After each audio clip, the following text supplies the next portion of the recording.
My girlfriend abandoned her nephew on my doorstep and went on a girls' trip without telling me. So I called her sister and child services and ended the relationship for good. I'm a 31-year-old guy. For the past year, I've been dating my girlfriend, someone I initially saw as caring and supportive. We met through mutual friends. She was charming, fun, and easy to talk to. We started hanging out more and eventually made it official. For a while, things felt comfortable. But looking back, I realize I ignored some big warning signs, specifically how she talked about her family. She'd occasionally mention her sister's struggles, referencing how her nephew often ended up passed around between relatives who didn't want the added responsibility. Whenever I asked more, she'd shrug it off, saying, "It's not my problem. I'm too busy for that." Her attitude struck me as cold, but I figured it was just her family dynamic. I never pushed the issue further. One Friday about 2 months ago, I came home from work exhausted.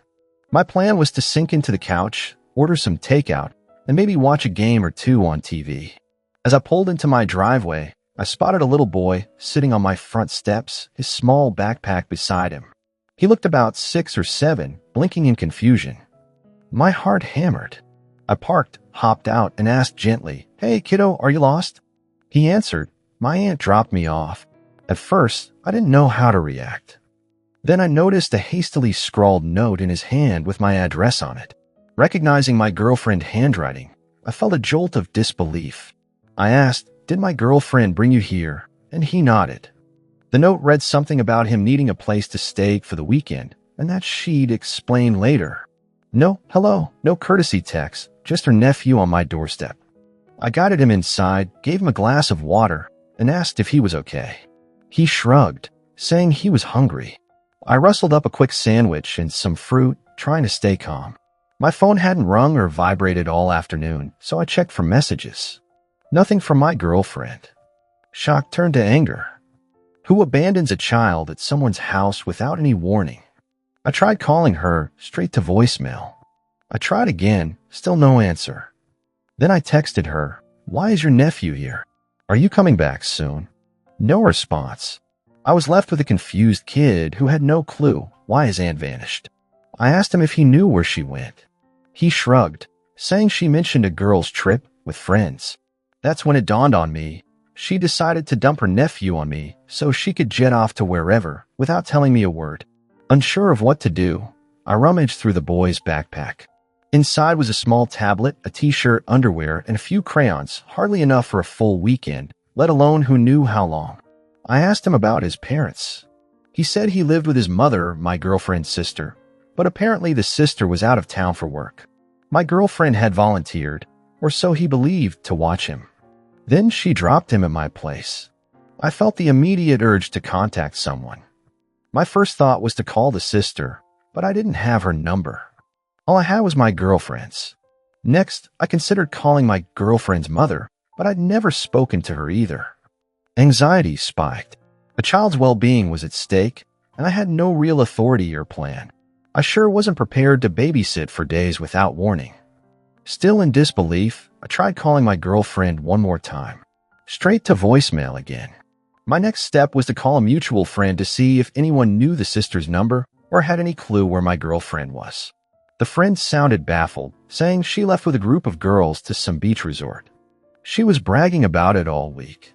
Are you telling me she just left her nephew behind? I felt a rush of anger so strong, I had to take a deep breath to avoid cursing. The boy glanced at me, sensing the tension. I calmed myself enough to say, "Hey, don't worry. I'll figure this out." He nodded, looking slightly relieved. Inside, I was already formulating a plan. Find the sister's contact info, inform her, and if needed, involve authorities. Because leaving a child at someone's doorstep without permission or notice felt like neglect. And if my girlfriend thought I'd just roll over and accept that, she had another thing coming. Once I fed the kid dinner and made sure he had a place to sleep on my couch, I started making phone calls. My friend managed to track down the sister's number through social media. Around 8 in the evening, I finally got through to her. She was in absolute shock when she heard what happened. She explained she'd asked my girlfriend if she could watch her son for a few days while she attended a mandatory work conference. My girlfriend had agreed, apparently with some enthusiasm, but never hinted that she'd be passing the child off to me. The sister apologized profusely. She sounded near tears, saying she couldn't leave her conference early and that she thought everything was handled. She gave me details. She'd be back in 2 days, and normally she'd leave her son with a trusted family member, but my girlfriend insisted on helping this time. I told her I'd keep the boy safe for now. She thanked me and promised to sort this out as soon as she returned. Now at least I had clarity, but it didn't fix the situation in the moment. I was still stuck with a child I barely knew and no sign of my girlfriend. My temper flared again. How could she think this was acceptable?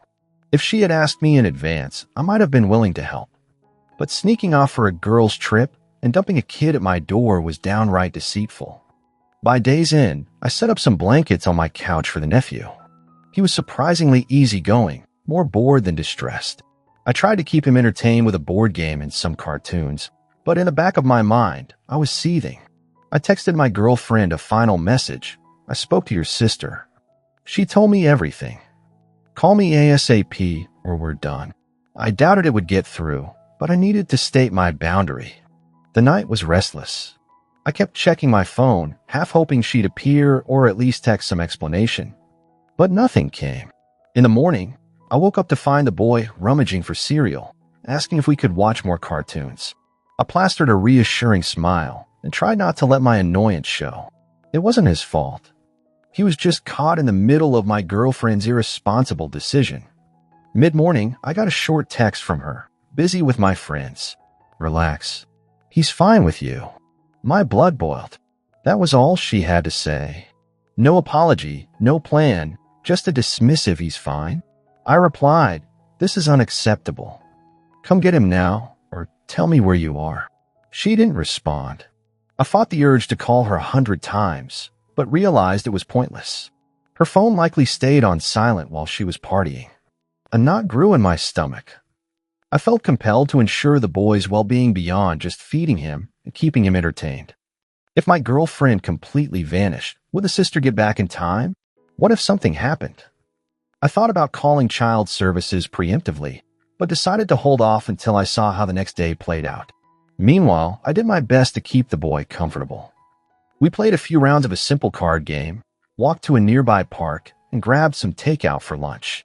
He seemed happy enough, talking about how he rarely got to have guys' time. The innocence in his voice made me realize how selfish my girlfriend's stunt was. She was messing with a kid's sense of stability and trust. That afternoon, a neighbor stopped by to drop off a package that had been delivered to them by mistake. They noticed the boy and asked if he was my kid. I explained it was my girlfriend's nephew, short-term babysitting. The neighbor shrugged and joked, "You're quite the caretaker, huh?" I must have forced a smile, but inside I was fuming. I never volunteered for this. By the end of the second day, still no sign of her. She sent a photo to our group chat of her and her girlfriend sipping cocktails at a beach, caption, "Living my best life." I stared at my phone in disbelief. Anger turned to something deeper, disappointment. This was the person I'd been sharing so much time with, someone I thought was supportive. Now I saw a glimpse of her true colors, carefree, dismissive, and entitled enough to believe I just shouldered her responsibilities without complaint. I texted again, saying if she didn't come back by that night, I'd have no choice but to call the authorities. Her answer was a single laughing emoji. That was the tipping point. I called the sister and told her I was going to contact child services if my girlfriend didn't show up soon. The sister practically begged me to wait one more day, promising she'd fly home early if necessary. Then, without warning, my girlfriend's line went dead. No more messages, no more calls. By the third morning, I'd reached my limit. My girlfriend's nephew was still with me. He'd slept all right, but I could tell he missed his mom. He kept asking when she'd pick him up. I told him she'd come soon. Meanwhile, I phoned the sister again.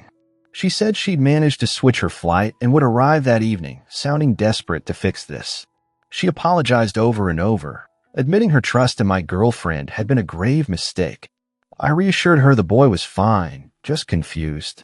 My girlfriend, on the other hand, had posted another social media update about her epic girls' trip, tagging a fancy resort in another state. I was stunned. She couldn't even pretend to show a shred of responsibility. The final straw came when she uploaded a short video story, laughing with her friends at a poolside bar, music blaring in the background. There I was, basically playing guardian to her nephew, and she didn't care. That same morning, I decided enough was enough. If she wouldn't respond, and the sister was still hours away, I had to act. I made a quick call to Child Protective Services to explain the situation. I told them I had a child in my care who wasn't legally my responsibility, abandoned by his aunt. They took my information, asked about the child's condition, and confirmed they'd open a file. They advised me to keep the child safe until a legal guardian arrived or until they could coordinate with local law enforcement if needed. I felt a twinge of guilt making that call, but what else could I do? He wasn't my kid. If something happened, I'd be on the hook. On top of that, my girlfriend's total lack of concern warranted legal attention. The child services rep thanked me for being proactive. They also told me if at any point I felt overwhelmed or unsafe, I should contact them again or call the police. I hung up feeling both relieved and anxious. Around noon, my phone buzzed. Finally, a call from my girlfriend. I picked up, steeling myself for a confrontation. She greeted me with a casual, "Hey babe, I heard you're freaking out. What's the big deal?" My hands tightened on the phone. The big deal. I repeated, "You abandoned your nephew at my house without asking, and you've been off partying. That's the big deal." She let out an exasperated sigh, dismissing it as an overreaction. "He's a child, not a bomb. You can handle him for a few days, can't you?" I could hardly believe her words. My voice shook with anger as I told her I'd already called child services, that her sister was flying home early, and that I expected her to come pick him up immediately. Her response was a shrill laugh. "What is wrong with you?" she snapped. "I left him with someone responsible. You should be flattered I trusted you." That twisted logic nearly made me hang up then and there. Instead, I said, "Don't bother coming back here. We're done." She paused, disbelief evident in her silence. Then she launched into a tirade. "You can't break up with me for this." I needed a break. Everyone does it sometimes. Stop being dramatic. My frustration reached the boiling point. I told her if she didn't show up soon, there would be a legal record of child abandonment. I gave her the address where her nephew was staying, my address, and told her if she wanted to avoid more trouble, she needed to handle the situation. She ended the call with a string of insults, calling me ungrateful and short-sighted. Moments later, I got a text from her friend's phone, cursing me out for ruining their vacation. I blocked both numbers. I was done letting them push me around while I took care of a child they'd abandoned. By late afternoon, the sister's flight landed. She Ubered straight to my place. Relief washed over me when I saw her. She hugged her son tightly, apologizing for all the confusion. I explained everything, from the moment I found him on my doorstep to the calls I'd made. She thanked me profusely, tears in her eyes, promising to repay me however she could.